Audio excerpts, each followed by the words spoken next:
এক ভোরবেলা এক কাক চুরি করে একটা রুটি মুখে নিয়ে উড়ে গেল। গাছের ডালে বসে কাকটা ভেবেছিল শান্তিতে এই রুটিটাই সে খেয়ে নেবে।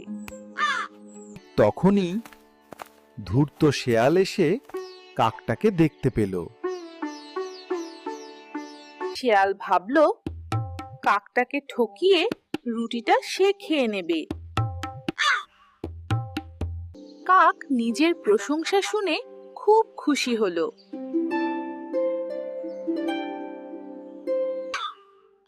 গান ধরতেই মুখ থেকে রুটি মাটিতে পড়ে গেল।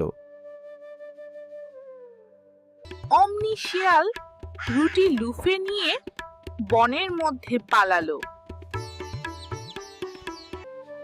নীতিকথা: প্রশংসায় আত্মহারা হলে ঠকতে হয়।